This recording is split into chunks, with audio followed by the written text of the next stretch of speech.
The year is 399 BC. In a cold, silent cell in the heart of Athens, a man sits waiting for the sunrise. His name is Socrates, and his friend Crito has just arrived with a desperate offer: a fully funded escape. The guards are paid. The ship is ready. By dawn, Socrates could be a free man in Thessaly. To Crito, it's a simple choice between life and death. To Socrates, it is a choice between life and a lie. Why would the world's most famous philosopher choose to drink poison when he could simply walk out the door? To understand his choice, we must go back to the trial that sealed his fate.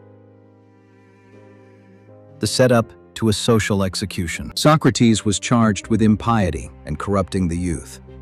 But the real crime was his constant questioning of authority. He was the gadfly of Athens, stinging the city into awareness, and the city had finally had enough. Athens didn't necessarily want him dead. They wanted him to stop talking, or, better yet, to flee into exile. But Socrates refused to plead for his life. He stood by his truth, forcing the jury's hand.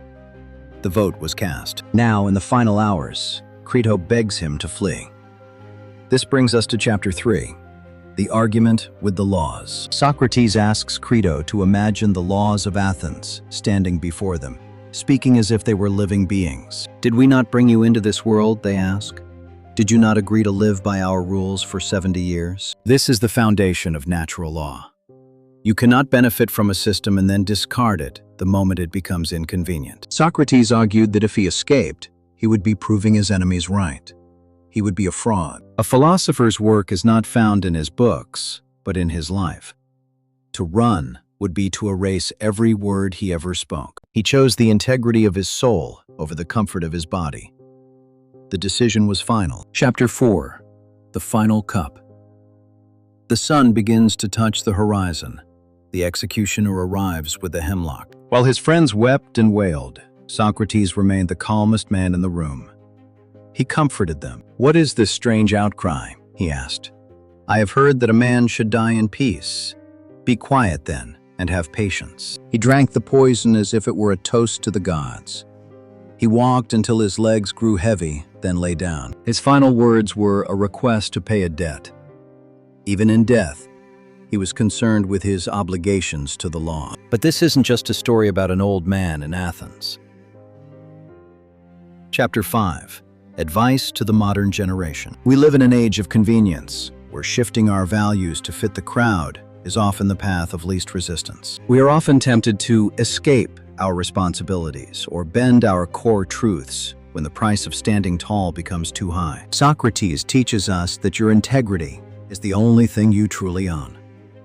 If you trade it for safety, you have nothing left. Standing by your principles when it is costly is the true mark of a free individual.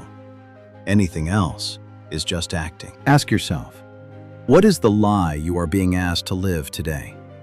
And what would it look like to choose the death of your comfort instead? A single act of uncompromising integrity can ripple through history, just as Socrates' choice has for over 2,000 years. In the end, it is better to die as yourself than to live as a copy of what society expects you to be. The cup of hemlock was not a defeat.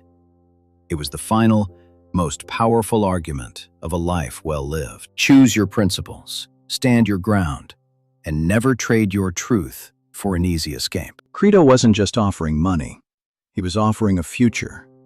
His children, his friends, his reputation, all were on the line. Crito argued that the people would think his friends were too cheap to save him. But Socrates asked, why care for the opinion of the many? He believed that one should never do wrong in return for wrong. To escape would be to harm the city that raised him. The laws argued they were more than just rules.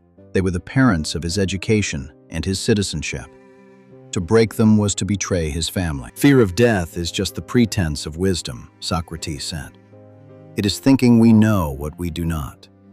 He didn't fear the hemlock. In your workplace, in your community, in your digital life, where are you being pressured to abandon the social contract of truth? The many are louder than ever today. The digital mob demands conformity. Socrates' message is your shield against that noise. Truth that costs nothing is rarely truth at all. Real conviction is measured by what you are willing to lose for it. The line from Socrates' cell to the modern struggle for justice is direct. It is the line of the individual standing against the error of the state. He didn't write books because he wanted his life to be the text. 2 millennia later, we are still reading it. The man who chose death over a lie lives on in every person who refuses to compromise their soul. Socrates is gone, but the choice remains. What will you choose when the ship arrives for you? Thank you for watching. Live with integrity. Choose truth every single time.